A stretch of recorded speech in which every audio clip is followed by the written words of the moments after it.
Less than an hour from the front line, these people are why the push to dislodge IS is proving to be so tough. Until a few days ago, even these children were held by the jihadis as human shields. Entire families turned into tools of war. They were herding us like sheep. We were moved from village to village until we arrived at Hammam al-Lil. We were then split into two houses. One house was struck by a mortar shell one night, and my family were then separated. 3 of them are still missing. It's thought thousands are still being used as human shields as part of a systematic strategy by IS to thwart Iraqi and coalition force attacks. This elderly woman and her son told me fighters were moving their hostages further northwest, not just to Mosul, but to the town of Talafa.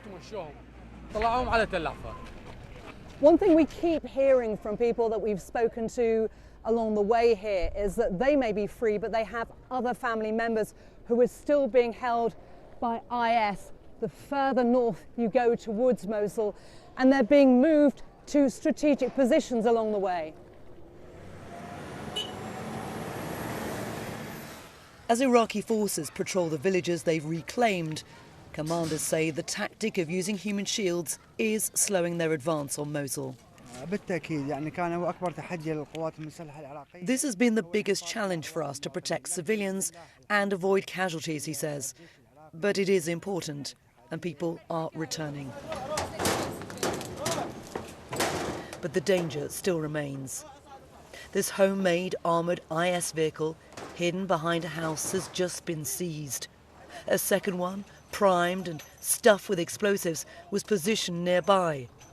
A potent reminder that the jihadists will use all means to defend their last stronghold here.